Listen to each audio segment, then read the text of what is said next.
بسم اللہ الرحمن الرحیم۔ شروع اللہ کا نام لے کر جو بڑا مہربان نہایت رحم کرنے والا ہے۔ السلام علیکم ورحمۃ اللہ وبرکاتہ۔ حضرت ابو ہریرہ رضی اللہ تعالیٰ عنہ سے مروی ہے کہ رسول اللہ صلی اللہ علیہ وآلہ وسلم نے فرمایا، بنی اسرائیل کے ایک آدمی نے دوسرے سے 1000 دینار قرض کا مطالبہ کیا۔ وہ کہنے لگا، گواہ لاؤ جنہیں میں گواہ بنا سکوں۔ وہ کہنے لگا، اللہ ہی گواہ کے لیے کافی ہے۔ وہ کہنے لگا، پھر کوئی ضامن ہی لے آؤ۔ اس نے کہا، اللہ ہی ضمانت کے لیے کافی ہے۔ اس آدمی نے کہا، تم سچ بولتے ہو، اور اسے ایک مقرر مدت تک 1000 دینار دے دیے۔ وہ سمندر میں نکلا، اپنی ضرورت پوری کی۔ جب مقررہ مدت آ گئی تو اس نے سواری تلاش کی، لیکن سواری نہیں ملی۔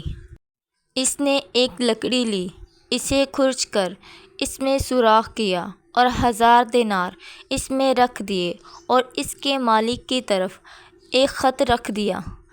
پھر اس خالی جگہ کو بھر دیا اور اسے سمندر پر لے آیا۔ کہنے لگا، اے اللہ، تجھے معلوم ہے کہ میں نے فلاں سے 1000 دینار قرض لیا تھا۔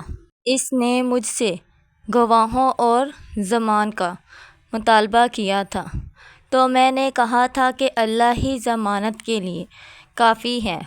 وہ تیری ضمانت پر راضی ہو گیا۔ میں نے سواری تلاش کرنے کی بہت کوشش کی تاکہ اس کا حق اسے ادا کر دوں، لیکن مجھے سواری نہیں ملی۔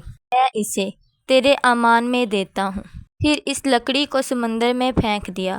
وہ آدمی بھی دیکھنے نکلا جس نے قرض دیا تھا کہ شاید کوئی سواری اس کا مال لے آئے۔ کیا دیکھتا ہے کہ وہ لکڑی ہے جس میں اس کا مال تھا۔ وہ اسے جلانے کے لیے پکڑ لیتا ہے۔ جب اسے پھاڑتا ہے تو اس میں مال اور خط دیکھتا ہے۔ وہ اسے لے لیتا ہے۔ جب وہ آدمی آتا ہے تو اس سے کہتا ہے، مجھے کوئی سواری نہیں ملی تھی۔ اس قرض دار نے کہا، اللہ تعالیٰ نے تمہاری طرف سے وہ مال ادا کر دیا ہے جو تم نے لکڑی میں بھیجا تھا۔ تب وہ شخص 1000 دینار لے کر واپس پلٹ گیا۔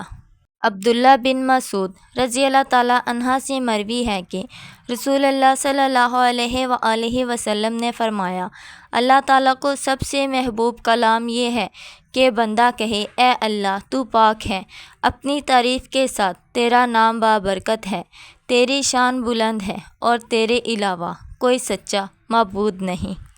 اور اللہ تعالیٰ کو سب سے ناپسندیدہ بات یہ لگتی ہے کہ کوئی شخص کسی دوسرے سے کہے، اللہ سے ڈر جاؤ، تو وہ کہے، خود کو دیکھو۔